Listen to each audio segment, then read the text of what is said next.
umat Tuhan yang terpanggil untuk bertemu dengan Tuhan di siang hari. Kita sangat bersyukur karena Tuhan telah memimpin kegiatan kita sepanjang setengah hari, dan kita masih ada waktu bertemu dengan Tuhan di siang hari. Telah hadir hamba Tuhan, Pendeta Andri Dempani, kembali membahas buku tulisan Roh Nubuat mengenai doa dan bekerja. Dan Pendeta Tulus Siagian, hamba Tuhan Pendeta Tulus, Sekretaris Asosiasi Kependetaan DKI Jakarta, telah siap untuk hadir bersama dengan kita. Selamat datang juga Pendeta Didi Simatupang. Terpujilah nama Tuhan. Kita buka acara ini dengan menyaksikan lagu pujian.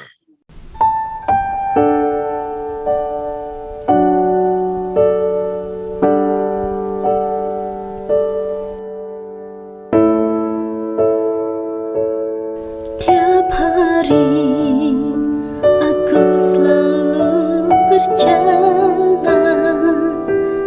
ku teguh hadapi cobaan,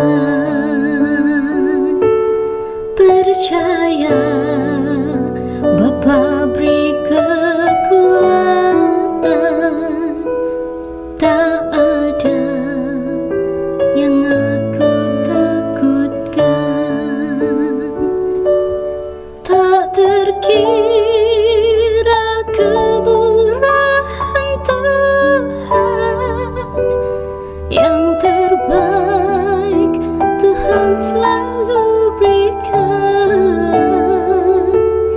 Dalam suka duka kehidupan, Dia beriku kedamaian.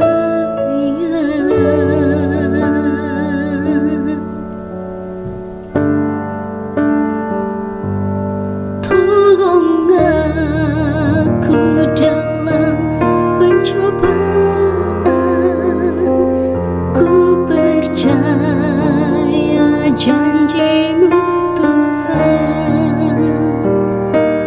Hiburan-Mu teguhkan imanku, tertulis dalam Alkitab-Mu. Tolong aku bila bebanku berat, dengan tangan Bapa yang kuat. Hari demi hari kan berlalu, sampai tiba di surga.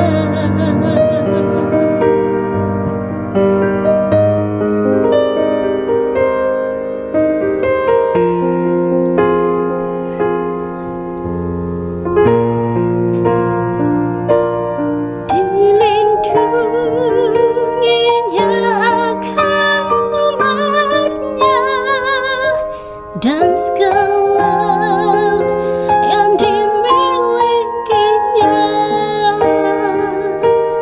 Umur dan kekuatan ditambahkan, itu yang dijanjikan.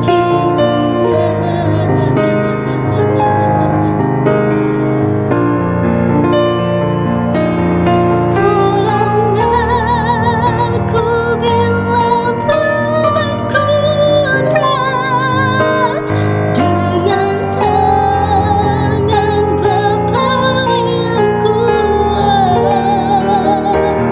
Hari demi hari kan berlalu, sampai tiba di surga. Sampai tiba di surga.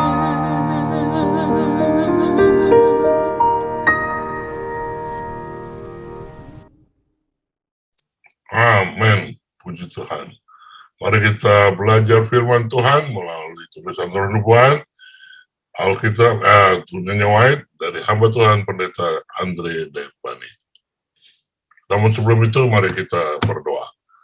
Bapa di surga, Bapa yang baik, terima kasih Kau telah kumpulkan kami bersama di acara Zoom meeting untuk hidup bergaul dengan Tuhan. Jika ada dosa kesalahan kami, ampuni ya Tuhan. Kiranya Roh Kristus bersama dengan kami dan Roh Kudus Tuhan memimpin kami. Berkati hamba-Mu, Pendeta Dembani dan Pendeta Tulus yang akan mengambil bagian. Dan berkati kami semua yang hadir Tuhan. Biarlah kami boleh melihat Tuhan dan kami siap untuk digunakan Tuhan untuk menginjil. I will go. Terima kasih Tuhan, dalam nama Yesus kami berdoa. Amin. Baik, terima kasih hamba Tuhan Pendeta Simorangkir. Kita akan lanjutkan, ini adalah pembahasan topik kita yang terakhir dalam seri 4 hari kita belajar tentang roh nubuat dari Revival and Reformation. 3 hari terakhir kita sudah membahas dari poin yang pertama sampai yang ke-8. Dan di hari ini subtopik yang kita akan pelajari yaitu berdoa agar kasih karunia menolak godaan. Beberapa slide ke depan kita akan lihat dari The Adventist Home atau Rumah Tangga Advent, halaman 214 dan 215. Di sana kita dapati Nyonya White menuliskan bahwa dalam kehidupan sehari-hari kita akan bertemu dengan kejutan, kekecewaan, dan godaan yang tiba-tiba. Apa yang dikatakan dalam ayat itu bahwa lawanlah iblis, maka ia akan lari daripadamu. Dengan bergantung teguh kepada Tuhan, dia akan lari daripada kita. Dekatkanlah diri kepada Tuhan dan dia akan dekat kepadamu. Nah, bagaimana agar kekuatan, pengaruh, perlindungan sorga boleh menjadi bagian kita? Bagaimana kita disanggupkan untuk melawan iblis? Topik kita sepanjang 4 hari ini dalam bab 7 dari pembahasan ini mengingatkan kita pentingnya untuk berdoa. Ingat bahwa dalam kehidupan kita setiap hari sebagai anak-anak Tuhan, perjalanan rohani kita tidak selamanya mulus. Tidak selalu kita berjalan di jalan yang rata. Kadang-kadang disebutkan di sini kita akan bertemu dengan kejutan, sesuatu yang membuat kita, wah ada apa ini? Dan kemudian kita juga bisa saja bertemu dengan kekecewaan dan godaan yang tiba-tiba. Jadi apa yang menjadi kunci yang diajarkan oleh tulisan roh nubuat adalah kita harus selalu memohon kekuatan daripada sorga melalui doa. Itulah yang menyanggupkan kita untuk melawan iblis. Karena tadi disebutkan di subtopik ini adalah bahwa dengan berdoa meminta kekuatan dari sorga disanggupkan untuk melawan godaan. Ya, jadi di sini diingatkan dengan berdoa kita disanggupkan untuk melawan godaan dan iblis akan lari kepada kita. Selanjutnya masih dari sumber yang sama. Disebutkan bahwa biarkan dia memegang kekuatanku agar ia dapat berdamai denganku dan dia akan berdamai dengan aku. Ini kata-kata Tuhan kepada kita, kepada anak-anaknya yang selalu dekat dengan dia, yang selalu berkomunikasi dengan dia, berdoa. Pandanglah Yesus setiap saat dan di semua tempat. Saudara, dengan selalu memandang kepada Tuhan, dalam Ibrani disebutkan bahwa biarlah kita mengarahkan pandangan kita senantiasa kepada Tuhan. Dari sini, ini akan menawarkan doa dalam hati, dari hati yang tulus, agar kita tahu bagaimana melakukan kehendak Tuhan. Jadi, hanya dengan berkomunikasi dengan Tuhan, rohnya akan berbisik kepada kita, menuntun kita untuk mengajarkan kepada kita apa yang seharusnya kita buat. Kalau kita berhadapan dengan kekecewaan, kalau kita berhadapan dengan hal-hal yang mengejutkan, mengagetkan kita, bahkan dengan kesusahan, saat kita berkomunikasi dengan Tuhan, dia akan menuntun kita. Kemana kita harus melangkah? Apa yang kita harus buat? Jadi kepekaan rohani ini adalah kata kunci. Kepekaan rohani yang kita harus miliki, itu kita bisa dapati dengan sering berkomunikasi dengan Tuhan. Bagaimana caranya? Selalu mempunyai waktu untuk berdoa. Kemudian, kita ketika musuh datang seperti banjir disebutkan, roh angkat standar untuk melawan musuh. Jadi, Ini satu jaminan yang lain yang diberikan. Kalaupun badai, pencobaan, ujian datang bertubi-tubi, bahkan dikatakan di sini seperti banjir. Kita saat ini sementara stuck di dalam COVID ini, suasana atau keadaan pandemik ini, yang membuat kita sangat dibatasi, tidak bisa bebas beraktivitas dan lain sebagainya. Ini juga menjadi sesuatu yang menantang kita, menguji kesabaran kita. Berbagai aktivitas kita harus batasi. Dan ini membuat orang-orang tertentu mungkin menjadi stres, tertekan. Tetapi dengan mendengarkan bacaan Roh Nubuat bagi kita pada 4 hari ini, bagaimana pentingnya kita menyatukan antara doa kita kepada Tuhan dengan usaha kita. Di sini disebutkan bahwa Roh Tuhan akan mengangkat standar untuk bagi kita untuk dapat melawan musuh. Ya.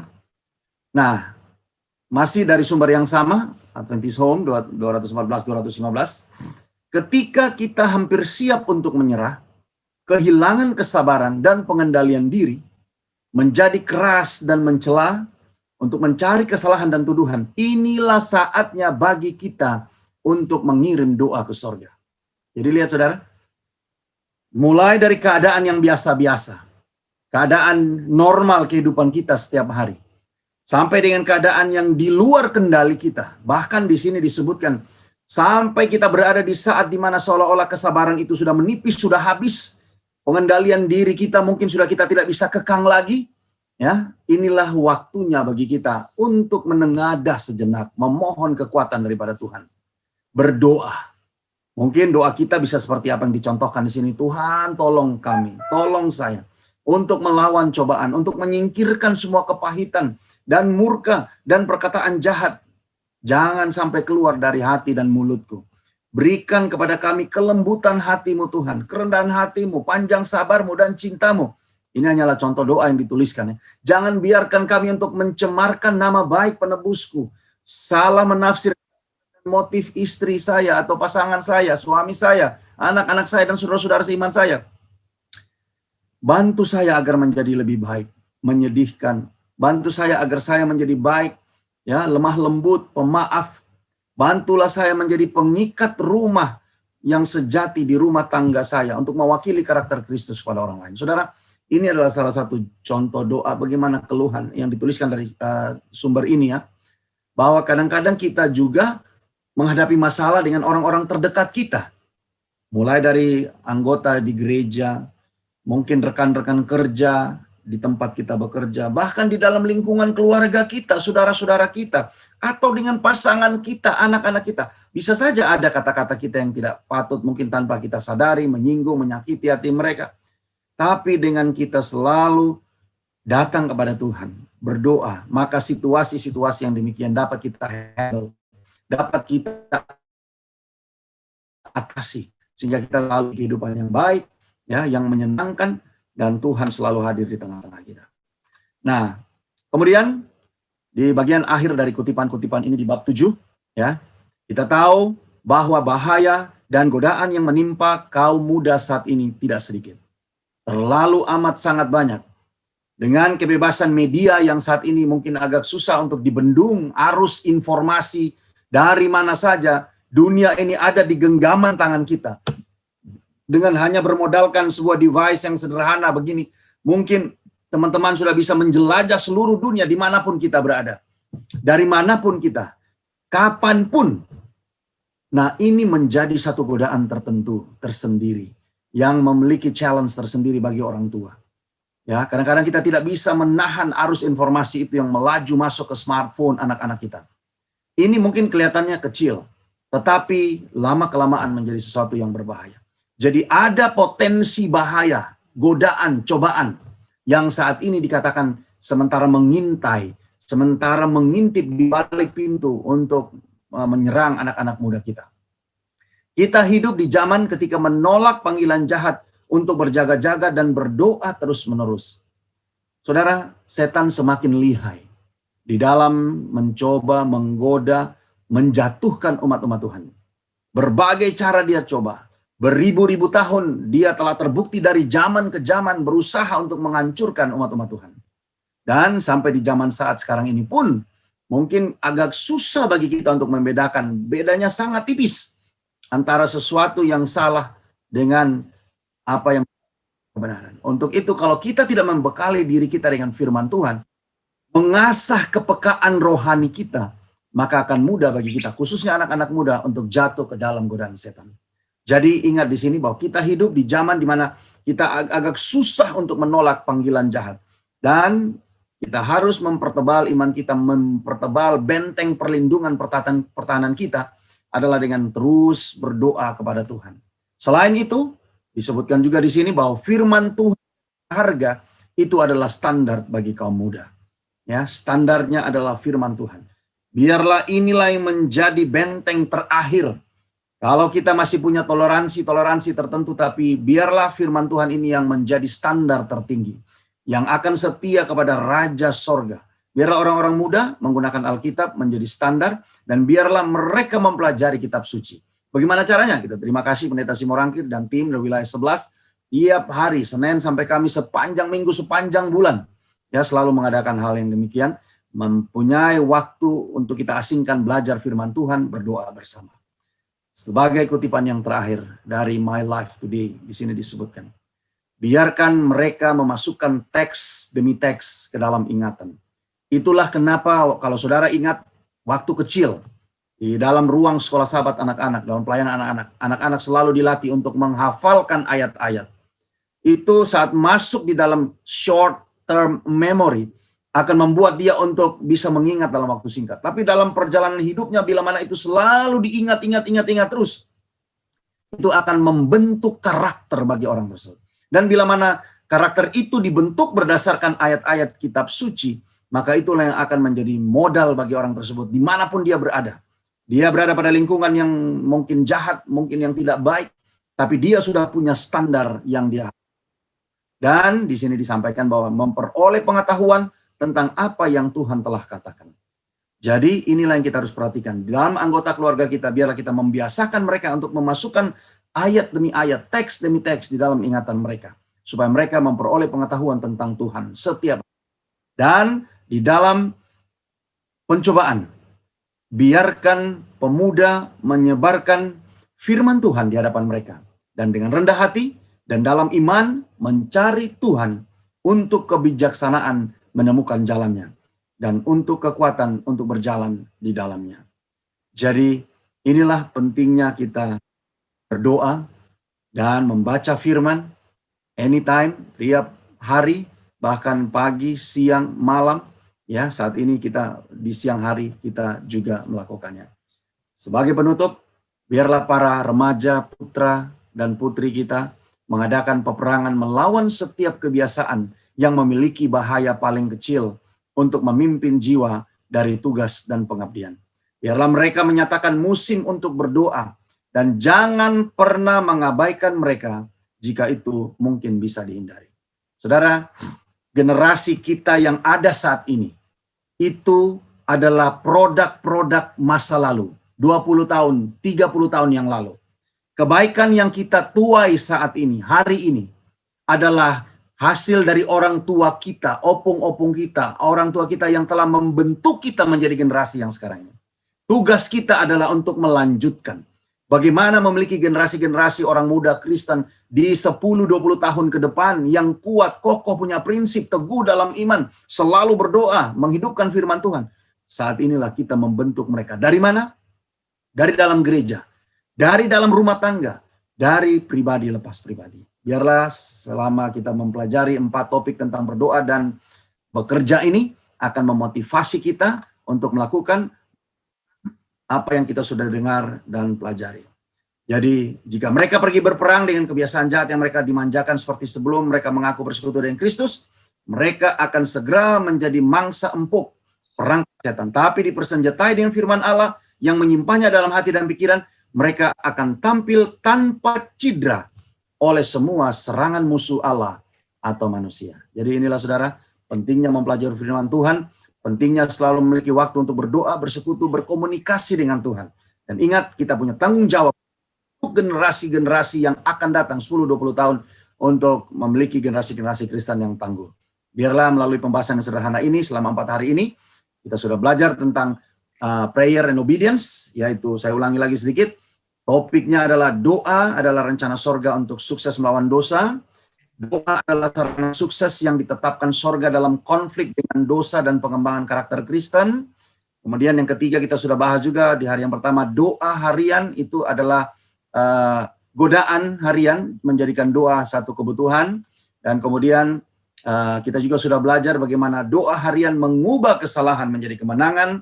Kristus adalah perantara doa antara kita dengan Tuhan. Kemudian yang keenam, doa tidak berarti atau tidak bermakna jika ada kejahatan yang kita sengaja dalam hati. Kemudian kita sudah belajar juga kemarin, doa tidak menggantikan ketaatan, tapi kita harus percaya kepada Tuhan bahwa Tuhan mendengar dan menjawab doa kita. Dan barusan kita sudah selesai dengan subtopik yang terakhir, bahwa berdoa itu adalah hal yang penting agar kasih karunia atau kemurahan Tuhan itu dapat menolak godaan yang hadir. Inilah menjadi pembahasan kita di topik yang ketujuh ini, berdoa dan bekerja. Semoga ini boleh bermanfaat bagi iman dan kerohanian kita semua. Mohon maaf untuk hal-hal yang kurang dalam pelayanan selama 4 hari ini. Semoga Tuhan memberkati kita sekalian adalah doa dan harapan saya. Amin. Amin. Haleluya. Puji Tuhan. Mari kita dengarkan lagu pujian berikut ini.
Kita tulus yagian, silakan.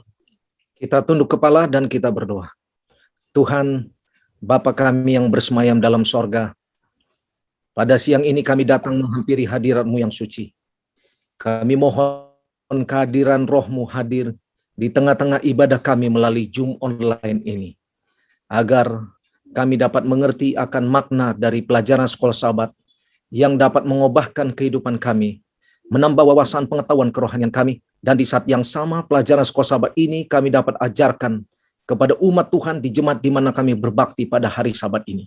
Kami menyerahkan ibadah kami pada siang ini, kiranya Engkau berkati agar memuliakan Tuhan dan membawa berkat bagi kehidupan kami. Kami sembahkan doa ini demi nama Yesus Tuhan dan penebus kami. Amin. Shalom dan selamat siang para hamba Tuhan dan anggota-anggota jemaat yang tergabung dalam ibadah belajar firman Tuhan di dalam Zoom online ini. Terima kasih kepada Pendeta Dr. Samuel Sumorangkir sebagai koordinator dari program daripada belajar firman Tuhan di siang hari yang memberikan kembali kepercayaan kepada saya untuk kedua kali memimpin dan mengarahkan pelajaran sekolah Sabat kita sepanjang 1 minggu ini. Pelajaran sekolah Sabat kita sepanjang 1 minggu ini berjudul Hukum Perjanjian. Bila mana kita mempelajari pelajaran Sekosabat minggu yang lalu, pada hari Kamis yang lalu, dalam Jum ini juga kita sudah pelajari bahwa sebelum bangsa Israel menerima janji-janji, yaitulah 10 hukum Tuhan di Bukit Sinai, yang merupakan perjanjian antara Allah dan manusia, perjanjian antara manusia dengan manusia, yaitu 10 hukum Tuhan, maka bangsa Israel lebih dulu dimeteraikan oleh darah Yesus. Mereka harus lebih dulu terima keselamatan dengan iman, menerima Yesus. Kalau saudara masih ingat malam yang terakhir, bangsa Israel sebelum keluar dari Mesir, mereka diperintahkan dengan iman untuk menyembeli domba sebagai korban. Lalu darahnya dibubuhkan pada depan pintu. Ketika malaikat pembinasa lewat, tidak menemukan darah, maka terjadi kematian anak sulung dan juga kematian anak sulung binatang. Dan saudara pelajari bahwa akhirnya mereka malam itu keluar dari Mesir. Kemudian mereka tiba di Bukit Sinai melalui Musa, lalu mereka menerima janji-janji Tuhan, yaitulah 10 hukum Tuhan. Dan setelah mereka menerima 10 hukum Tuhan, maka hukum itu dimeteraikan dengan darah daripada korban. Musa meminta bangsa Israel untuk membentuk satu mezbah, lalu menyembelih lembu jantan. Karena imam besar pada waktu itu adalah Harun. Dan Yesus menggambarkan imam besar yang digambarkan sebagai korban lembu jantan. Dan darah daripada lembu jantan ini lalu ditumpahkan ke mezbah dan kepada pasu yang ada di mezbah itu. Yang saya ingin tekankan kembali bahwa sebelum bangsa Israel menerima janji-janji Tuhan, mereka lebih dulu dimeteraikan dengan darah Yesus di Mesir malam yang terakhir. Mereka harus terima Yesus. Lalu kemudian setelah terima hukum, kemudian hukum itu dimeteraikan dengan darah korban, darah lembu jantan. Dan mereka dimeteraikan dengan darah Yesus. Nah, saudara sekalian, kalau saudara mempelajari pelajaran Sekosabat sepanjang 1 minggu ini, yang berjudul Hukum Perjanjian, maka saudara dapati bahwa Mazmur pasal 23 adalah Mazmur daripada Raja Daud yang ditulis oleh Raja Daud sendiri.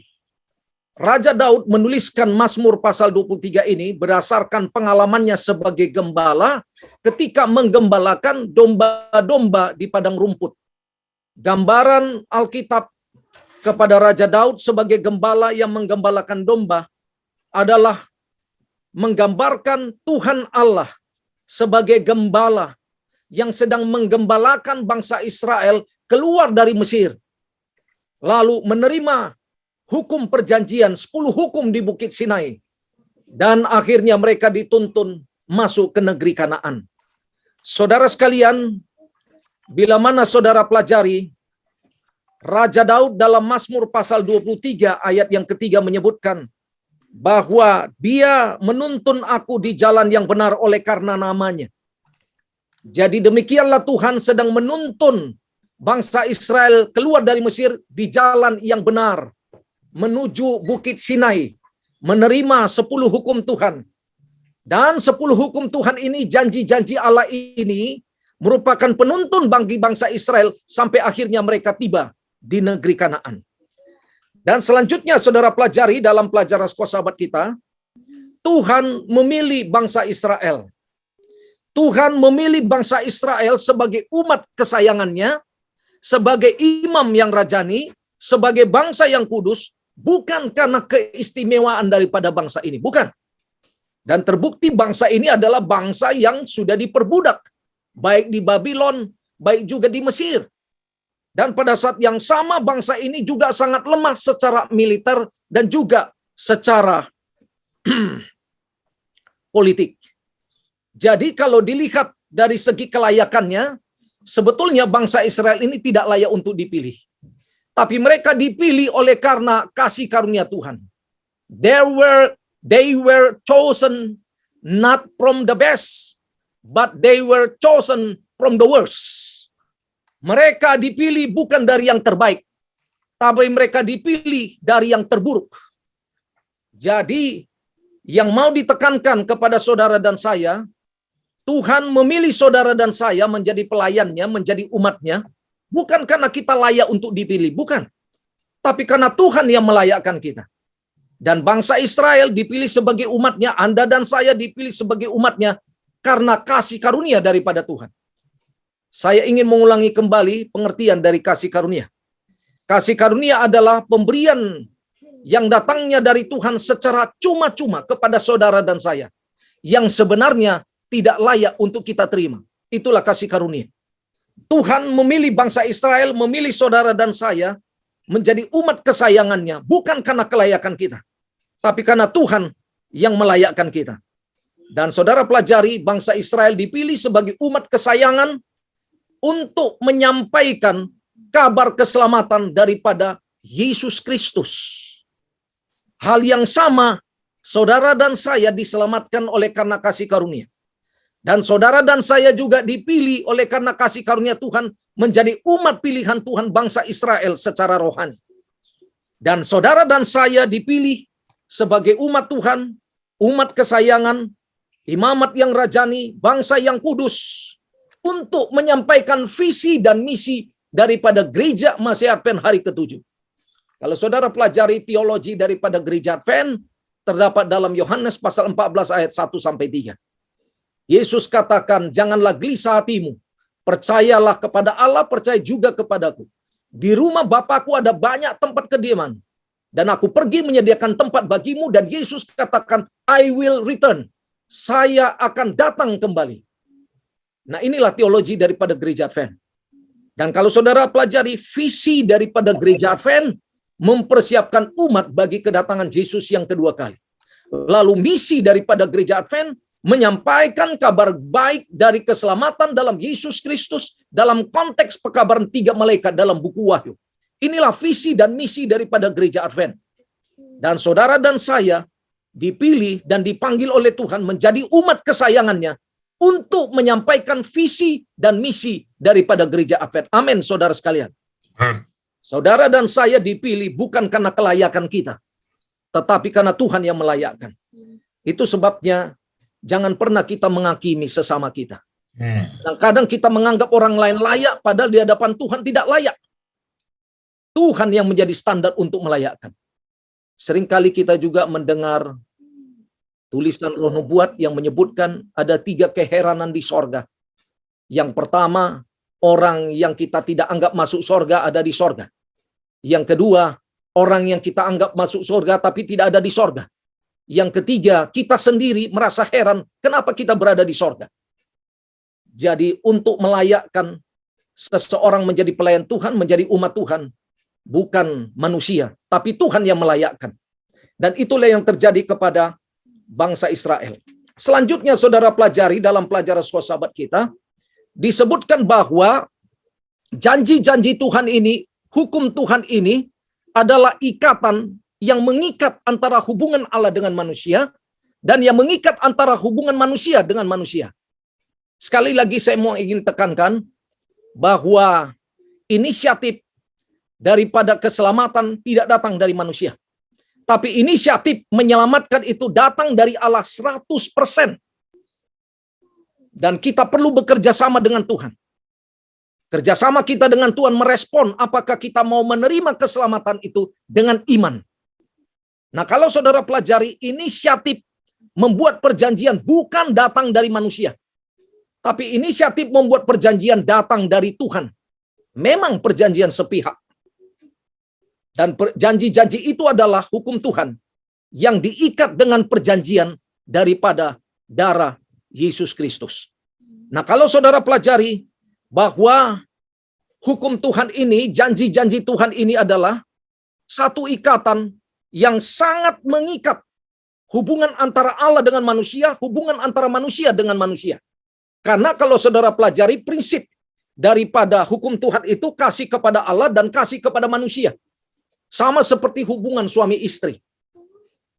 Hubungan suami istri tidak akan pernah menjadi retak kalau tidak berzina, kalau tidak selingkuh, kalau tidak melanggar hukum. Demikianlah hubungan kita dengan Tuhan seperti hubungan suami dan istri. Itu sebabnya Alkitab katakan Yesus adalah mempelai laki-laki yang akan ditunangkan bersama dengan umatnya yang digambarkan sebagai perempuan pada kedatangan Yesus yang kedua kali.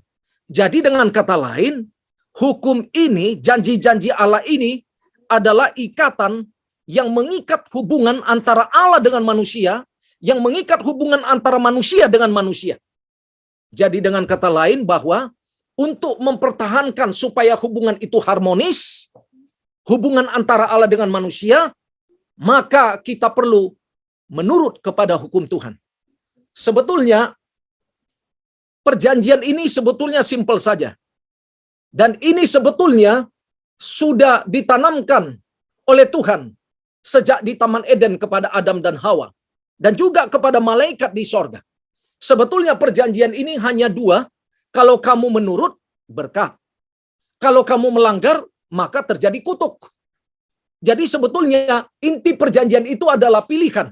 Pilihan untuk menurut kepada janji itu 10 hukum, atau pilihan untuk melanggar kepada janji-janji tersebut. Maka yang terjadi kutuk. Nah, saya ingin tekankan kepada saudara secara teologi bahwa sebetulnya Tuhan itu bukan memberikan kutukan. Tapi kutukan itu bisa terjadi secara alami. Contoh sebagai orang tua yang sedang menuntun anaknya belajar jalan. Ketika dia masih memegang tangan anaknya sementara anaknya berjalan, artinya menurut, maka anak itu dalam keadaan aman. Tapi ketika anak itu tidak lagi menurut kepada orang tuanya, melepaskan tangan dari orang tuanya yang sedang mengajar dia sedang berjalan, maka akan terjadi bahaya ke depan. Sebetulnya ketika kita terus melanggar hukum Tuhan, melanggar janji-janji Tuhan, maka Tuhan biarkan kita jalan sendiri. Yang terjadi apa? Maka terjadi bencana, terjadi kesusahan, terjadi malapetaka, dan juga terjadi kutuk. Sebetulnya bukan dari Tuhan datangnya. Tapi karena Tuhan biarkan kita, oleh karena kita terus melanggar janji-janji perintah Tuhan, maka kita akan mengalami sesuatu yang tidak membahagiakan hidup kita. Lalu yang berikutnya dalam pelajaran sekolah sahabat kita, hukum dalam perjanjian. Nah, kalau saudara pelajari bahwa hukum ini adalah merupakan Torah dalam bahasa Ibrani, yang artinya hukum Taurat. Dan Torah ini artinya ajaran atau instruksi pengajaran yang datangnya dari Tuhan kepada umatnya. Dan hukum dalam perjanjian ini, kalau saudara pelajari, Tuhan berikan kepada umatnya, kepada bangsa Israel, sebetulnya bukan untuk membatasi kebebasan mereka, bukan. Tetapi justru untuk melindungi, untuk mencegah, supaya mereka aman, tidak terkena bahaya. Itu sebabnya, dalam pelajaran sekolah sahabat ini disebutkan, Tuhan memberikan hukumnya kepada umatnya, agar mereka mengalami kehidupan yang berlimpah baik secara fisik maupun secara rohani. Dan mereka berbahagia. Itu sebabnya kalau kita baca ayat Alkitab, yang merupakan kesukaan bagiku adalah merenungkan Taurat Tuhan siang dan malam. Jadi hukum dalam perjanjian ini tujuannya adalah untuk memberikan kenyamanan, untuk melindungi bangsa Israel. Walaupun seringkali ada dua pandangan orang terhadap hukum. Satu, ada saja orang berpikiran terhadap hukum secara negatif. Dia akan berpikir bahwa hukum ini istilahnya seperti larangan, seperti peraturan yang ketat, membatasi orang. Dan mungkin dia berpikir ini hukum ini seperti orang tua yang otoriter kepada anaknya, demikianlah Tuhan otoriter kepada umatnya. Itu secara negatif orang berpikiran tentang hukum. Tetapi kalau kita berpikiran secara positif tentang hukum, sebetulnya Tuhan memberikan hukumnya karena Dia mengasihi saudara dan saya. Untuk ketentraman kita, untuk keselarasan kita, dan juga untuk kenyamanan kita. Tuhan memberikan hukumnya. Nah, kalau saudara pelajari, di dalam hukum dalam perjanjian ini, perjanjiannya, supaya bangsa Israel ini tetap menjadi umat yang kudus, umat kesayangan Tuhan, imam yang rajani. Pelajaran sekolah sahabat ini menekankan, bangsa Israel akan harus terus menurut kepada hukum Tuhan oleh karena beriman kepada Tuhan. Supaya terus menjadi umatnya, saudara-saudara. Inilah hukum dalam perjanjian itu. Dan berikutnya saudara pelajari, sebetulnya prinsip daripada hukum ini sebagai tambahan. Hukum ini sebetulnya sifatnya stabilitas. Stabilitas. Kalau saudara pelajari bahwa pada prinsipnya hukum itu sama dari waktu ke waktu. tapi bisa saja bentuknya berbeda. Contoh, di sorga menurut roh nubuat. Di sorga ada hukum Tuhan. Malaikat-malaikat sorga dengan melihat kealahan Allah Bapa, Anak, dan Roh Kudus, mereka tahu bahwa ada hukum di sorga, di dalam diri kealahan. Lihat bentuk hukum seperti itu di sorga. Nah, kalau kita tiba di Taman Eden, maka kita dapati bentuk hukum Tuhan itu dalam bentuk pohon pengetahuan yang baik dan yang jahat di tengah-tengah Taman Eden. Lihat, bentuknya berubah. Lalu yang berikutnya di zaman Musa, di Bukit Sinai. Bentuk hukum itu dalam bentuk 2 loh batu. Lalu kepada saudara dan saya, bentuk 10 hukum itu kita dapati di Alkitab, 10 perintah Tuhan. Nah, kepada mereka yang tidak mengenal Allah, kata Alkitab, yang mungkin berada di pedalaman, yang tidak pernah belajar firman Tuhan, Tuhan juga menanamkan hukum itu dalam akal budi mereka. Itu sebabnya dalam Roma pasal 2 ayat 14 dan 15 dikatakan, suara hati mereka turut bersaksi dan pikiran mereka saling menuduh dan membela. Artinya, sekarang ini tidak ada alasan orang tidak tahu hukum Tuhan. Tidak ada alasan. Karena Tuhan berbicara lewat hati nurani mereka. Suara hati nurani mereka. Nah, yang saya mau tekankan kepada saudara, bentuk hukum ini bisa saja berbeda-beda, tapi prinsipnya sama. Dan prinsip daripada hukum Tuhan ini sebetulnya menekankan stabilitas. Stabilitas apa? Karena hukum Tuhan ini pernyataan daripada karakter Allah. Karakter Allah itu stabil, tidak berubah, konsisten. Lalu hukum Tuhan ini adalah pernyataan karakter Allah bahwa Allah itu benar, adil, dan kasih. Inilah stabilitas daripada karakter Allah. Inilah pernyataan daripada hukum. Dan hukum itu juga berfungsi membedakan mana yang benar, mana yang salah. Dan di saat yang sama, hukum itu adalah sebagai standar untuk penghakiman bagi alam semesta. Standar sorga untuk penghakiman. Lalu yang berikutnya ditegaskan bahwa hukum ini adalah sebagai penuntun bagi saudara sampai kedatangan Yesus yang kedua kali. Hukum tidak menyelamatkan, itu adalah cermin memberitahukan bahwa saudara dan saya berdosa. Ketika saudara dan saya berdosa, kita akan datang kepada Yesus untuk meminta pengampunan. Jadi, saudara-saudara sekalian, Tuhan memberikan hukumnya kepada saudara dan saya untuk menunjukkan karakter Tuhan. Tuhan seorang yang stabil, yang tidak berubah, yang punya peraturan, yang sangat konsisten. Dan Allah itu memberikan peraturannya kepada saudara dan saya, janji-janji ini tadi, karena kasih Allah kepada saudara dan saya. Kalau kita mengasihi Allah, kita tidak akan membuat Allah lain, kan begitu? Kalau kita mengasihi Allah, maka kita tidak membuat patung dan menyembahnya. Kalau kita mengasihi Allah, kita tidak akan menyebut namanya dengan sembarangan. Kalau kita mengasihi Allah, kita akan menyucikan hari Sabat yang kudus. Kalau kita mengasihi sesama manusia, tidak akan mencuri, kita tidak akan membunuh, kita tidak akan berzina, kita tidak mengingini milik orang lain. Saudara lihat, Tuhan memberikan hukumnya kepada saudara untuk menunjukkan kasih-Nya. Kasih kepada Allah dan kasih kepada manusia. Dan Tuhan memberikan itu bukan membatasi kebebasan saudara dan saya, tapi untuk memagari, untuk melindungi, supaya kita merasakan kedamaian, kenyamanan, dan juga kebahagiaan. Sekarang saya ingin tanya, mana yang lebih bebas hidupnya? Contohlah di negara kita. Orang yang terus melanggar hukum atau orang yang terus menurut kepada hukum? Mana yang lebih bebas? Sudah pasti yang lebih bebas menurut kepada hukum dan peraturan. Sebab kenapa? Karena orang yang terus melanggar hukum, hidupnya di penjara, saudara-saudara sekalian. Jadi sebetulnya Tuhan memberikan kebebasan bukan untuk membatasi kebebasan kita, memberikan hukumnya, tetapi untuk mencegah, melindungi, supaya kita merasakan kenyamanan dan kebahagiaan. Lalu yang berikutnya dalam pelajaran sekolah sahabat ini, ada syarat untuk menerima janji-janji Tuhan, untuk menerima semua berkat Tuhan. Kalau saudara pelajari dalam pelajaran sekolah sahabat kita, disebutkan bahwa Abraham ini, dia setia, dia menurut. Ketika Tuhan panggil dia ke satu tempat yang dia tidak tahu kemana dia harus pergi, dia hanya menurut. Jadi saudara-saudara, untuk menerima janji-janji Tuhan dan berkat Tuhan, dibutuhkan penurutan. Dibutuhkan iman kepada Tuhan. Kadang-kadang terlalu banyak kita bertanya sama Tuhan, kenapa kalau begini Tuhan, kalau begini. Sebetulnya yang beragama itu simpel, menurut saja saudara-saudara. Inilah kegagalan Adam dan Hawa. Ketika Tuhan katakan jangan makan buah pohon pengetahuan yang baik dan yang jahat, lalu iblis katakan lewat ular, pada waktu kamu memakan, matamu akan terbuka, kamu akan menjadi sama seperti Allah. Mulai dia mempertanyakan, mulai dia berpikir, dan dia gagal untuk menurut, akhirnya jatuh ke dalam dosa. Sebenarnya simpel saja yang beragama ini. Menurut atau tidak menurut itu saja. Ketika kita menurut, kita mengikuti perjanjian dengan Allah. Ketika kita tidak menurut, kita sedang melanggar perjanjian dengan Allah.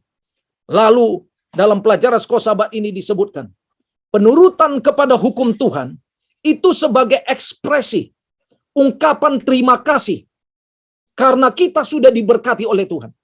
Sebetulnya ketika saudara menyucikan sabat, ketika saudara menuruti 10 hukum Tuhan, ketika saudara memberikan persepuluhan, bukan supaya saudara diberkati, tapi karena saudara sudah diberkati. Saudara menurut kepada hukum Tuhan bukan supaya selamat, tapi karena saudara sudah diselamatkan. Jadi saudara-saudara sekalian, Anda memberikan penurutan kepada 10 hukum Tuhan, memberikan persembahan, sebetulnya poinnya bukan supaya diberkati, bukan. Tapi poinnya menunjukkan kasih kita kepada Tuhan. Karena kita sudah lebih dulu diberkati. Itu sebetulnya yang mau ditekankan dari pelajaran sekolah sahabat ini. Jika kamu menurut, kamu akan berbahagia di dalam hidupmu. Jadi sebetulnya inilah yang disebut dengan hukum perjanjian. Yaitu 10 hukum yang merupakan janji-janji Tuhan dan diikat dengan perjanjian antara Allah dan manusia. Dan antara manusia dengan manusia yang dimeteraikan dengan darah siapa? Dengan darah Yesus Kristus. Tuhan memberkati. Amin. Baiklah, kita akan tutup acara ini dengan doa, dengan lagu tutup. Setelah itu doa dari Pak Bangun Simbolon.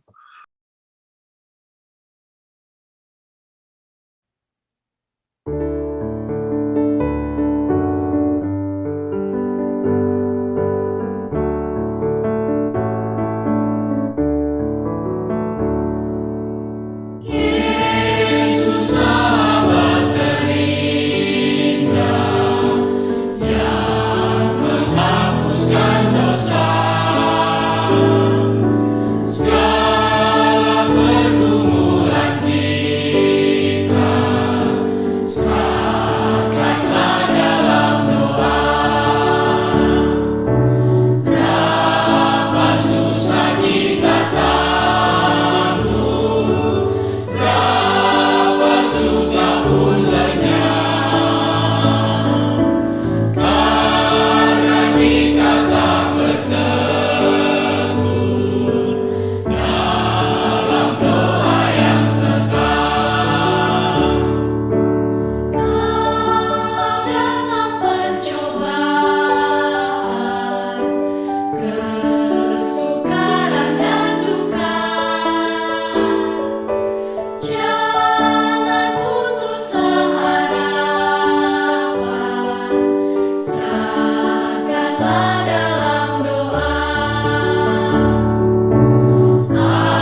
Kita berdoa.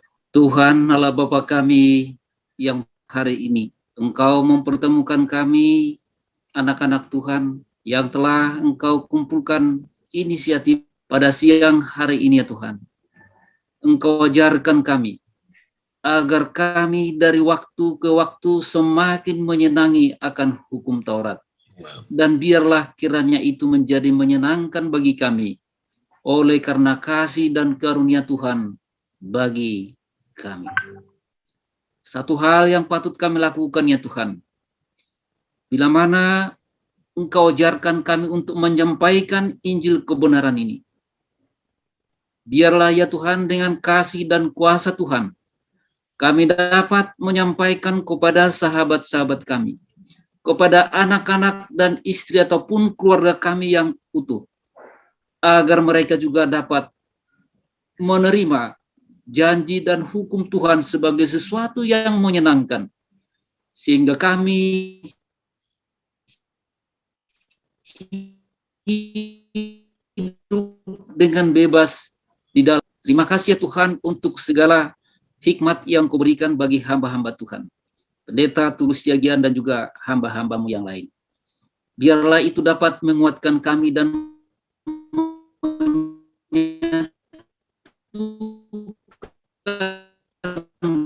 kami, sehingga kami dengan senang hati kami dapat menyampaikan Injil kebenaran itu bagi sesama. Terpujilah Engkau ya Tuhan, bila mana kami akan melanjutkan aktivitas hingga dari wajah kami terpancar terang dan kasih Kristus. Terpuji nama anak Yesus, Tuhan dan Juru Selamat kami. Amin. Selamat bertemu saudara-saudari sekalian yang sudah bergabung bersama-sama dengan kami di Jemaat Fisdak untuk acara ibadah malam kita, di mana kita akan kembali mempelajari pelajaran sekolah Sabat. Baik saudara sekalian, seperti biasa kita akan mempelajari pelajaran sekolah Sabat kita. Saya akan bagikan untuk kita baca pada malam hari ini, waktu New Jersey tentunya. Dan mari telah tiba pada hari Rabu ini, dan pembahasan kita adalah hubungan dengan stabilitas hukum Tuhan. Ya, hukum Tuhan itu stabil, ya, tidak berubah, sama, tidak pernah berubah. Kenapa? Apa yang menyebabkan dia stabil? Oke. Dan kenapa seringkali orang berpikir, wah itu sudah tidak ada lagi. Jadi dengan kata lain seakan-akan sudah tidak berlaku karena tidak stabil lagi dan lain sebagainya. Nah, kita sudah bahas sedikit ya, berapa malam yang lalu bagaimana manusia tidak suka untuk diikat, tidak ingin memiliki ikatan yang mengikat. Jadi mereka ingin bebas dan lain sebagainya, tetapi kebebasan itu justru tidak didapat di luar hukum. Hari Selasa malam kita sudah membahas tentang hukum dalam perjanjian, bagaimana dalam setiap hubungan harus ada apa? Hal-hal yang mengatur perjanjian ataupun satu hubungan antara seseorang, antara suami dan istri dan lain sebagainya. Jadi hukum itu tidak pernah dirubah, ya. Khususnya hukum moral Allah. Oke, hukum-hukum sivil, hukum-hukum upacara itu semuanya itu apa? Sudah dipenuhi pada saat Yesus apa? Datang mati di kayu salib dan tidak lagi orang yang berdosa akan potong domba. Kenapa? Karena Yesus yang sudah mencurahkan darahnya bagi kita. Jadi hukum-hukum apa yang harus kita bawa pada saat kita berdosa begini dan itu hukum-hukum upacara mungkin sudah dihapuskan, tetapi hukum moral Allah itu tidak pernah berubah, stabilitas yang kuat. Nah, mari kita lihat pelajaran kita pada saat ini tentang stabilitas hukum Tuhan. Kenapa itu menjadi stabil ya? Baik, mari kita baca pelajaran kita. Apakah kebenaran tentang Allah yang diajarkan oleh kehadiran hukum Allah dalam hubungan perjanjian kepada kita tentang sifatnya yang penting? Wah, ini banyak sekali poin-poin di sini ya.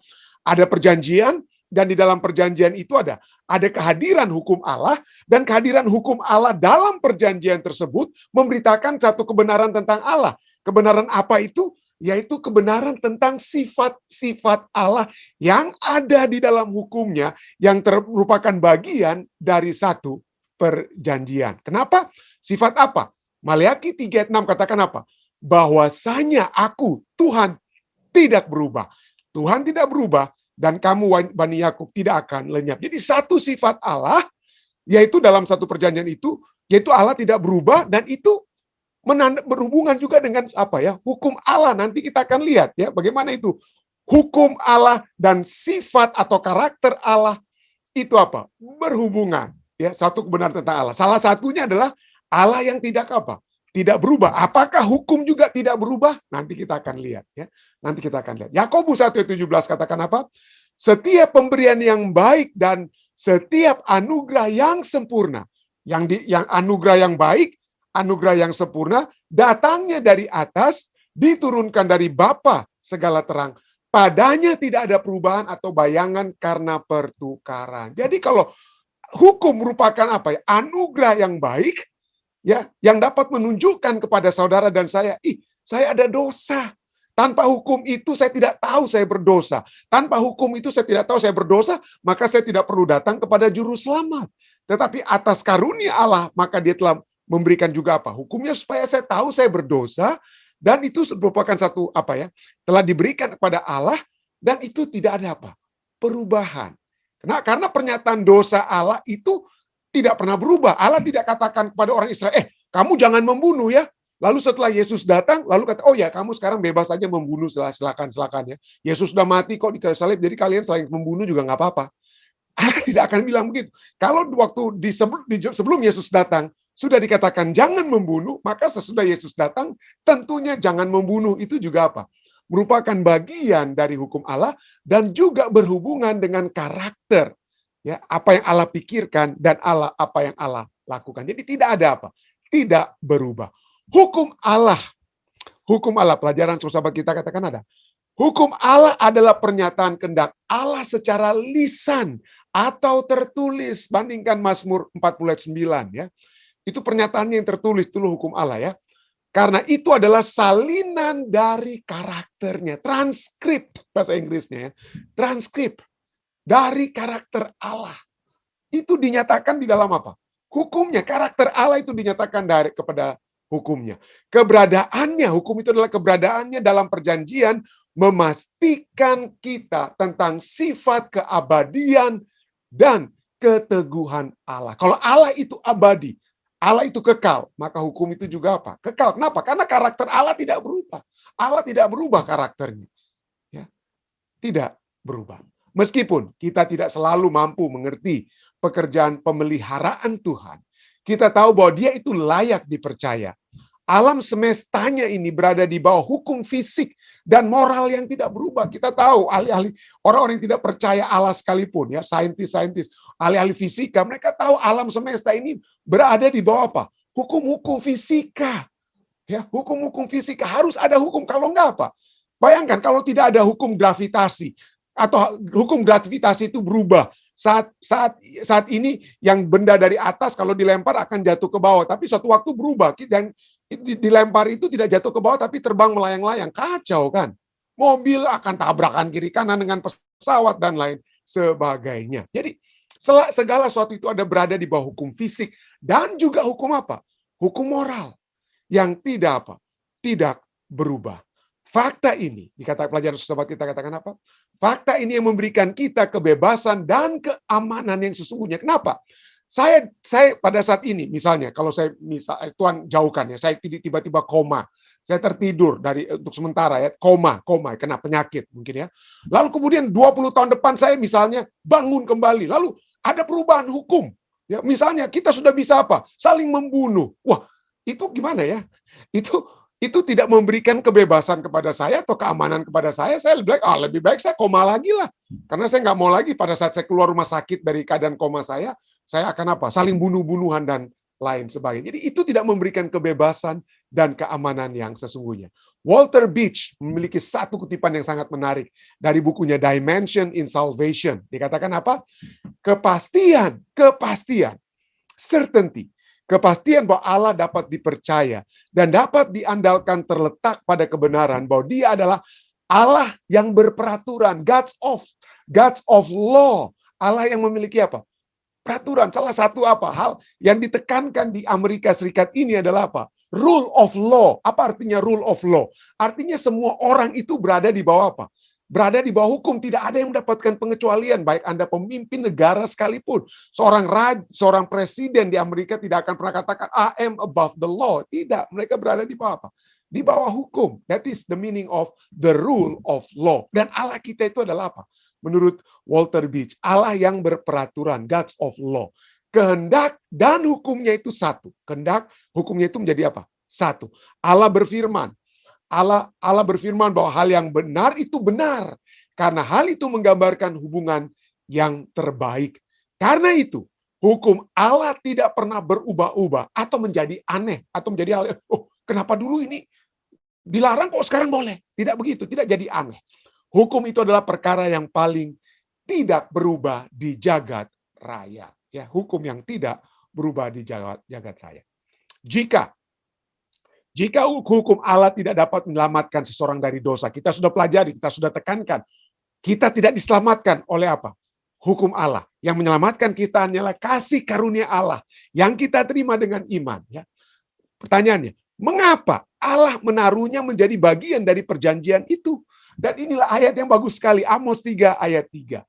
Berjalankah dua orang bersama-sama jika mereka belum berjanji? Adakah kita dapat apa? Memiliki satu hubungan yang harmonis dan selaras jika kita tidak apa? Berada dalam satu apa? Ikatan perjanjian. Ya, saling menjanji. Jadi dengan kata lain, hukum itu adalah bagian dari perjanjian karena dialah yang mengatur hubungan antara kita dan Allah. Hukum juga mengatur antara saya dan apa? Saya dan polisi di Amerika Serikat ini, hukum-hukum apa? Moral mengatur hubungan saya dan istri saya dan sesama kita. Itulah supaya kita apa? Bisa berjalan bersama-sama, langgeng. Ya. Kalau saya melanggar hukum pada saat saya berkendaraan, maka saya akan apa? Tidak bisa berjalan bersama-sama dengan polisi. Polisi akan hentikan saya, tilang saya, kasih denda kepada saya. Pelajaran sahabat kita katakan, satu hubungan menuntut persetujuan dan keharmonisan. Karena Allah bukan hanya pencipta dunia, tetapi ia juga pengatur moral. Jadi hukum penting untuk kebahagiaan makhluk ciptaan dan berakal agar hidup selaras dengan Allah. Hukumnya, pernyataan kehendaknya adalah undang-undang pemerintahannya. Sifatnya adalah wajib dalam sebuah persetujuan atau hubungan perjanjian.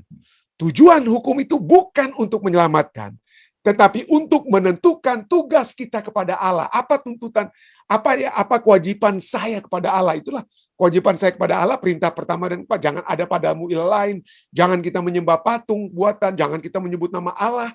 Ya, kita menyisihkan satu hari yang penuh untuk dikuduskan untuk berhubungan dengan Allah. Itu perintah 1 dan keempat. Dan tugas kita atau kewajiban kita kepada sesama manusia, ya, menghormati orang tua kita, jangan membunuh, jangan mencuri, jangan bersaksi dusta dan seterusnya. Perintah kelima sampai yang ke-10 itu menjaga hubungan yang menyelamatkan tersebut. Dengan kata lain, hukum menyatakan cara hidup yang didesain, yang diatur oleh Allah untuk dihidupkan anak-anak perjanjiannya, untuk kebahagiaan dan kebaikan mereka. Hukum mencegah Israel menggantikan filsafat lain sebagai cara hidup. Itulah hubungan, itulah tujuan hubungan perjanjian. Membawa orang percaya melalui kasih karunia Allah yang mengubahkan ke dalam keserasian dengan sifat dan karakternya. Pandanglah sekitarmu. Pertanyaan terakhir bagi kita semuanya. Lihatlah keadaan sekitar kita. Tidak dapatkah kita melihat akibat yang membinasakan dari pelanggaran hukum? Ya, tidak kita lihat. Bahkan dalam kehidupanmu sendiri, dapatkah Anda melihat beberapa kerusakan yang terjadi oleh karena pelanggaran hukum Allah? Dalam cara-cara apakah kenyataan-kenyataan ini menolong meneguhkan kebaikan hukum Allah? Dan mengapa hukum harus menjadi bagian penting dalam hubungan kita dengan Dia? Jadi, satu pelajaran yang kita sudah pelajari dan kembali kita ulangi pada malam hari ini, bahwa hukum adalah sesuatu yang kita butuhkan. Bukan untuk menyelamatkan, tetapi menjaga supaya kita tetap selamat. Hukum bukanlah hukuman, tetapi hukum justru membawa kita kepada satu kebebasan. Satu kebebasan daripada hukuman. Kalau kita melanggar hukum, justru kita apa? Dihukum. Tapi kalau kita tidak melanggar hukum, kalau kita menurut hukum, maka kita tidak apa? Tidak berada dalam hukuman. Jadi itulah sebabnya hukum bukan hukuman. Tapi hukum justru adalah apa? Cermin, transkrip pelajaran sekolah sahabat kita, ya. Gambaran dari karakter Allah. Dan coba kita lihat, ya. Jadi hukum menyatakan karakter Allah. Cara Allah berpikir dan cara Allah bertindak. Ya, cara Allah berpikir dan cara Allah bertindak. Jadi gambaran, ada cermin, ada pantulan. Hukum adalah pantulan karakter Allah. Misalnya, 1 Yohanes 4 ayat 8, Yohanes berkata apa? Barang siapa tidak mengasihi, ia tidak mengenal Allah. Sebab Allah adalah apa? Kasih. Allah adalah apa? Kasih. Nah, apakah Allah yang adalah kasih ini juga tercermin di dalam hukum? Apakah hukum memiliki apa? Memiliki kasih di dalam hukum? Seringkali kita pikir, aduh, hukum itu tidak ada kasih. Siapa bilang? Ya, siapa bilang hukum tidak kasih? Kalau Anda yang bersalah, oke, Anda katakan hukum tidak ada kasih, mungkin karena tidak sesuai dengan kehendak Allah. Tapi kalau saya yang dipersalahkan, saya yang selama ini menderita, maka pada saat saya berada di pihak hukum atau hukum memihak pada saya, maka saya merasakan apa? Dikasihi. Saya merasakan apa? Dikasih. Tidak heran. Tidak heran. Roma 13 ayat 10 katakan apa? Kasih tidak berbuat jahat terhadap sesama manusia. Kasih tidak berbuat jahat terhadap sesama manusia. Karena itu, kasih adalah kegenapan apa? Hukum Taurat. Ya, kasih adalah kegenapan hukum Taurat. Kita tidak berbuat jahat kepada sesama manusia. Roma 13 ayat 10. Kalau Anda kasih, apa yang Anda lakukan kepada sesama kita? Anda tidak membunuh mereka. Anda tidak mencuri barang milik mereka. Anda tidak mengingini istri atau suami atau barang-barang milik mereka. Anda tidak bersaksi dusta. Itu tanda Anda mengasihi sesama. Jadi kasih adalah kegenapan hukum Taurat. Allah adalah kasih. Dan cermin dari kasih Allah itu adalah apa? Kasih sebagai kegenapan hukum Taurat. Jadi apa artinya kasih adalah kegenapan hukum Taurat? Ada 2 poin di sini. Sehubungan dengan kasih adalah kegenapan hukum Taurat. Yaitu apa? Bahwa dasar penurutan hukum itu adalah kasih. Ya. Dasar penurutan hukum itu apa? Kasih. Kalau hukum katakan jangan bersinah, dan saya mencintai istri saya, maka kalau saya mencintai istri saya, mengasihi istri saya, maka otomatis saya tidak akan bersinah. Kenapa? Karena saya merasa kebutuhan saya itu sudah dipenuhi dalam satu hubungan suci dengan istri saya. Kalau saya mencintai orang lain, mencintai properti milik mereka, maka saya tidak akan mencuri milik mereka. Kalau saya mencintai saudara ketua angli lelaki, maka saya tidak akan ambil handphonenya pada saat handphonenya tertinggal di gereja. Saya tidak pikir, waduh saudara angli ini lagi buang sampah atau apa, melakukan tugas yang di gereja kadang-kadang dia lakukan ya. Oh, saya ambil kesempatan ambil cellphone-nya. Kalau saya mengasihi saudara angli, ketua angli laki, maka saya tidak akan mencuri handphone daripada saudara angli. Itulah dasar penurutan itu adalah apa? Kasih. Jadi dasar penurutan hukum adalah kasih. Berikutnya, poin daripada arti kasih adalah kegenapan hukum Taurat adalah bahwa kasih, seperti yang saya katakan tadi, akan menghalangi pelanggaran hukum. Kasih, karena saya mengasihi orang lain, maka saya tidak akan melanggar hukum. Ya. Kenapa orang sampai bersinah? Karena dia tidak mengasihi lagi mungkin suami atau istrinya. Ya, dia tidak mengasihi lagi. Mula-mulanya ya, tapi kemudian tidak apa? Mengasihi. Akibat kasih yang hilang, maka apa? Dia melakukan pelanggaran. Tapi kalau kasih masih ada, maka kasih akan menghalangi pelanggaran hukum. Itulah arti daripada kasih adalah kegenapan hukum Taurat. Bukan berarti bahwa hukum Taurat itu digantikan oleh kasih. Banyak orang salah mengerti. Oh, kita sudah hidup di zaman kasih, pendeta. Jadi tidak perlu lagi hukum Taurat. Hilangkan hukum Taurat karena kita sudah di zaman kasih. Nah, sekarang pertanyaan saya. Kalau demikian kita tidak perlu hukum Taurat, kasih kita. Apakah kalau demikian, apa arti daripada mengasihi sesama kita? Apa artinya mengasihi Allah kita? Ya. Apakah kita mengasihi Allah kita dengan menyebut nama Tuhan dengan sia-sia, dengan menyembah patung dan segala sesuatu, ya? Apakah itu tanda kita kasih kepada Allah? Apakah kita mengasihi orang sesama kita pada saat kita membunuh mereka, mencuri milik mereka? Jadi kasih harus dijabarkan. Kasih artinya adalah kegenapan hukum Taurat karena dasar penurutan itu adalah kasih dan kasih yang menghalangi pelanggaran hukum. Jadi inilah kita lihat di sini bahwa kasih dan kasih Allah adalah kasih, hukum adalah kasih, itu adalah bagaikan apa? Cermin yang saling apa? Berhubungan. Apalagi ya hukum adalah karakter Allah atau cara Allah berpikir dan bertindak. Misalnya, Alkitab berbicara tentang kebaikan Allah. Apakah ada juga Alkitab berbicara tentang kebaikan hukum? Well, Lukas 18 ayat 19 katakan apa? Jawab Yesus, mengapa kau katakan aku atau Yesus baik ya? Tak seorang pun yang baik selain daripada Allah saja. Artinya Yesus ingin menunjukkan kepada mereka bahwa kalian katakan aku baik, berarti kalian harus mengakui bahwa aku adalah apa? Allah. Allah ya. Dengan kata Yesus sedang menunjukkan mereka harus melihat keilahian daripada Yesus. Tidak seorang pun yang baik selain daripada Allah. Jadi Allah adalah apa? Baik. Bagaimana dengan hukum? Roma 7 ayat 12. Jadi hukum Taurat adalah kudus dan perintah itu juga adalah kudus, benar dan baik. Jadi kebaikan Allah, kebaikan apa? Hukum. Berikutnya, ayat ini juga berbicara tentang kekudusan hukum. Bagaimana kekudusan Allah? Wah, nggak perlu lagi kita tanya jawab ini ya.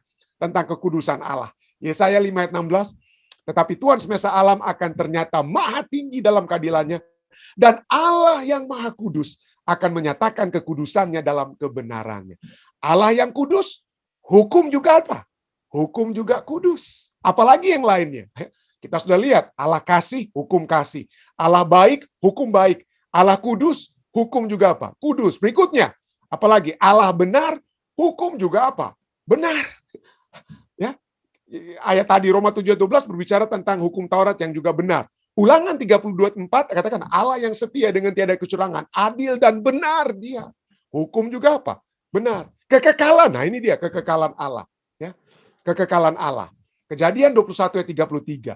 Lalu Abraham menanam sebatang pohon tamariska di Beersheba dan memanggil di sana nama Tuhan, Allah yang kekal, Allah yang kekal. Mazmur 111 ayat 7 dan 8. Perbuatan tangannya adalah kebenaran dan keadilan. Segala titahnya, segala firmannya, segala hukumnya itu teguh, kokoh untuk seterusnya dan selama-lamanya. Bahasa Inggrisnya apa ya? Di sini tentang his law. Itu apa? Kokoh, eternal, kekal untuk selama-lamanya. Jadi Allah itu kekal. Allah itu kekal dan hukum juga itu apa? Kekal. Nah, kenapa? Kita bisa dilihat. Kenapa kita lihat bahwa perintah, kita bisa mencoba memahami bahwa kenapa perintah Allah itu apa? Kekal, kokoh, teguh. Dikatakan di sini ya. Kenapa itu kokoh, teguh? Oke. Kenapa hukum juga itu kokoh dan teguh? Ya. Seperti Allah yang kokoh. Manusia berubah-ubah, tapi Allah tidak berubah. Yesus tidak berubah. Kemarin, hari ini, dan sampai kemudian Yesus tidak berubah. Kenapa? Kenapa Yesus tidak berubah? Kenapa? Karena dia adalah awal, alfa dan omega. Awal dan apa? Awal dan akhir. Jadi Yesus tidak berubah karena dia tahu setiap konsekuensi ataupun akibat dari apa yang kita pikirkan, apa yang Yesus pikirkan, apa yang Yesus lakukan. Itulah karakter. Ya. Karakter itu adalah sesuatu yang kita pikirkan dan kita bertindak. Nah, seringkali manusia itu, ya, seringkali kita berubah. Kenapa? Karena cara berpikir kita berubah, cara bertindak kita juga berubah. Kenapa? Karena kita tidak tahu dari awal hingga akhir. Kita bisa melakukan segala sesuatu sekarang yang kita anggap baik. Sekarang kita melakukan sesuatu anggap baik. Kita berpikir ini yang terbaik. Tetapi kita tidak tahu nanti 20 tahun ke depan, ujung-ujungnya bagaimana kita tidak tahu. Demikian juga kenapa di Amerika. Amerika ada konstitusi. Ya, Amerika memiliki konstitusi Amerika. Tetapi di Amerika juga, konstitusi Amerika juga memiliki disebut dengan istilah amendment. Apa itu amendment? Apa itu? Perubahan undang-undang. Amendment itu seperti perubahan undang-undang dasar. Ya. Ada hal-hal yang diubahkan atau ditambahkan terhadap konstitusi. Kenapa harus ditambahkan? Kenapa harus ditambahkan? Karena pada mulanya ada hal-hal yang tidak apa? Tidak terpikirkan sebelumnya. Misalnya apa? Undang-undang tentang bahwa warga negara yang dapat apa? Voting misalnya. Itu termasuk orang apa? Orang yang tadinya apa? Yang tadinya adalah slaves atau apa? Budak-budak di Amerika. Tadinya tidak terpikirkan bahwa mereka itu harus juga dapat vote, ya, ikut apa? Pemilihan umum di Amerika Serikat. Tapi karena itu hukum sudah ada, tapi kemudian, lupa kita lupa cantumkan nih tentang budak-budak. Oke, mari kita buat perubahan atau tambahan terhadap undang-undang. Makanya ditambah, makanya ada amendment. Jadi manusia, hukum manusia itu berubah-berubah. Kenapa? Karena manusia tidak tahu segala sesuatunya dari awal hingga akhir. Tetapi Tuhan kita mengetahui dari awal hingga akhir. Dan Tuhan juga sudah tahu ya bahwa hukumnya itu yang sudah Dia berikan dari awal, itu juga dapat berlaku hingga akhir, karena segala sesuatu yang tertulis dalam 10 hukum moral Tuhan, tentang menghormati Tuhan, Tuhan tahu itulah yang terbaik di zaman Abraham, di zaman Musa, di zaman saya, hingga kekekalan. Membunuh itu tidak pernah baik, bersinah tidak pernah baik, mencuri tidak pernah baik, tidak pernah berubah untuk menjadi sesuatu hal yang baik. Itulah sebabnya hukum itu adalah cermin daripada karakter Allah. Anda bisa lihat bagaimana hukum menyatakan karakter Allah. Anda bisa Google ya. Anda bisa lihat bagaimana begitu banyak ya poin-poin tentang bagaimana persamaan di dalam Alkitab. Apa itu karakter Allah dan apa itu karakter hukum yang merupakan apa? Gambaran ya.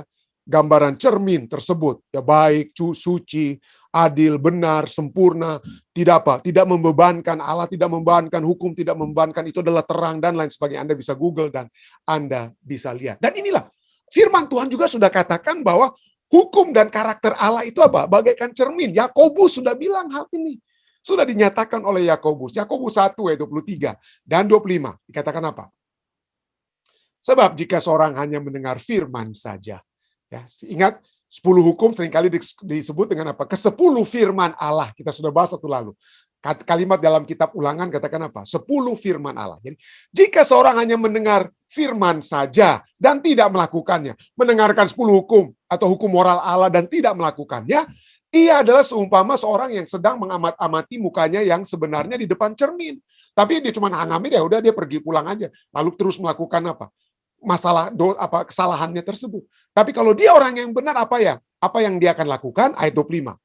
Tetapi barang siapa meneliti hukum yang sempurna, yakni hukum yang memerdekakan orang, dan ia bertekun di dalam hukum tersebut. Jadi bukan hanya mendengar untuk melupakannya, tetapi sungguh-sungguh melakukannya, ia akan berbahagia oleh perbuatannya. Jadi hukum itu apa? Kita sudah pelajari ya, cermin. Hukum itu apa? Membawa kita untuk melihat, aduh, ya, saya ini sudah tidak suci. Allah itu bukan penzina, tapi saya penzina. Ya, kalau saya ingin menjadi umat Tuhan, maka saya harus berhenti dari ini. Saya harus minta maaf. Saya harus datang kepada Allah, ya, Allah yang suci ini. Apa artinya? Kita melihat dosa-dosa kita melalui hukum, ya. Tidak heran Roma 7 ayat 7 katakan apa? Jika demikian, apakah hendak kita katakan? Apakah hukum Taurat itu dosa? Kenapa? Karena hukum Taurat menunjukkan kepada dosa, ya, menunjukkan dosa apa yang kita miliki, ya. Jadi pertanyaan dalam Roma 7:7. Jika demikian, jika hukum Taurat itu menunjukkan dosa, apakah hendak kita katakan? Apakah hukum Taurat itu dosa? Sekali-kali tidak. Dia menunjukkan berdosa, tapi hukum Taurat itu bukan berdosa. Kita sudah lihat dia suci. Dia adalah karakter Allah. Kalau hukum Taurat itu berdosa, maka Allah itu juga berdosa. Karena mereka hanyalah bagaikan apa? Cermin, ya. Tetapi dikatakan apa? Hukum Taurat itu tidak dosa. Sekali-kali tidak. Sebaliknya, justru oleh hukum Taurat, aku telah mengenal dosa. Karena aku juga tidak tahu apa itu keinginan, kalau hukum Taurat tidak mengatakan jangan apa? Jangan mengingini. Allah kudus. Hukum Taurat itu apa? Kudus, ya. Dia menyatakan dosa kita, tapi bukan berarti dia berdosa. Bukan berarti dia berdosa. Tapi hukum ini adalah cermin karakter Allah. Contohnya karakter apa dari hukumnya? Misalnya, hukum Allah tentang, misalnya, jangan bersinah. Apa kira-kira karakter Allah di situ dari hukum jangan kamu bersinah? Allah menyatakan karakternya dia orang yang setia. Kita adalah umatnya, ya. Kita adalah umatnya. Alkitab menyatakan bahwa umat Tuhan itu disebut sebagai istri, pengantin wanita. Allah setia kepada kita. Dia memperhatikan kita, dia memenuhi kebutuhan kita. Dia tidak menggantikan kita cari wanita muda atau wanita idaman lain. Allah tidak begitu. Kita yang begitu, tapi Allah tidak begitu. Jadi Allah memiliki karakter kesetiaan. Pada saat Allah berfirman pada saudara dan saya, jangan bersinah, Allah mau saudara dan saya memiliki karakter Allah, yaitu karakter kesetiaan di dalam kehidupan kita. Oh, misalnya berikutnya, jangan mencuri. Kira-kira pendeta karakter apa di jangan kamu mencuri? Karakter Allah di situ adalah bahwa Allah adalah Allah yang suka apa? Gantinya dia mengambil, dialah yang memberi. Allah memiliki karakter apa? Giver. Dia adalah apa ya? Allah yang giver, pemberi, bukan penerima, bukan grabber, bukan yang mengambil. Grab. Manusia ya, sejak kita lahir kita langsung apa? Sebagai bayi kita langsung grab, kita grabbing, merangkul, mengambil, pegang tangan orang lain ya, seperti bayi. Kalau kita bisa apa? Cari untung seuntung-untungnya, ambil untung. Harus selalu apa? Harus selalu ada udang di balik batu. Kalau kita kasih makan orang, harus sesuatu kita dapatkan dari orang tersebut. Tidak ada makanan gratis. Ya, there is no free lunch. Itu hukum manusia. Kenapa? Karena manusia maunya cuma apa yang saya bisa dapat. Saya ingin bersahabat dengan saudara ini. Saya ingin bersahabat dengan saudari ini. Apa kira-kira yang bisa saya dapat dari persahabatan kita? Allah tidak memikirkan tentang apa. Allah tidak memiliki karakter untuk cari untung. Allah memiliki karakter apa?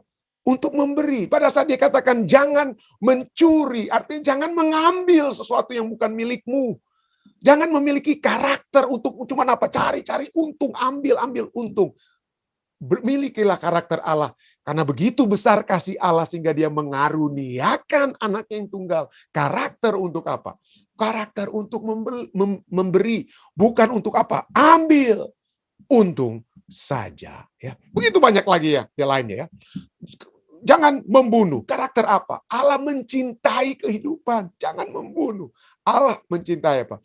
Dia menghargai kehidupan tersebut. Tentu saja ada begitu banyak kita pendeta, kenapa Allah suruh orang Israel untuk membunuh orang-orang Kanaan? Itu apakah Allah tidak menghargai kehidupan? Ya kalau orang-orang Kanaan tidak diperintahkan Allah untuk menjadi hakim. Akibatnya apa yang terjadi? Tidak ada orang Israel yang akan hidup pada saat mereka masuk Kanaan. Allah menggunakan mereka untuk menjadi saluran supaya tetap ada kebenaran dan kehidupan itu tetap terjaga. Jadi di balik perintah Allah untuk membunuh orang-orang Kanaan sekalipun, tetap ada arti untuk menjaga kehidupan umat-umat percaya. Kalau tidak, kebenaran itu akan mati bersama-sama dengan umat-umat Israel. Itulah sebabnya kita dapat katakan Allah yang menghargai kehidupan pada saat dia berkata, jangan membunuh. Jadi hukum Allah adalah satu pernyataan kehendaknya. Transkrip adalah transkrip atau penjabaran daripada karakternya, ekspresi daripada kasih dan kebijaksanaan Allah. Itulah sebabnya. Kalau Anda mengatakan Allah itu adalah Allah yang stabil, Allah yang stabil dalam kasihnya, maka hal yang sama dapat kita katakan dengan hukum. Hukum juga adalah hal yang stabil, yang menjaga kehidupan kita, supaya kita dapat terus-menerus merefleksikan karakter Allah di dalam kehidupan kita. Dan dengan demikian, kita memiliki kehidupan yang stabil, yang mengasihi Allah dan mengasihi sesama.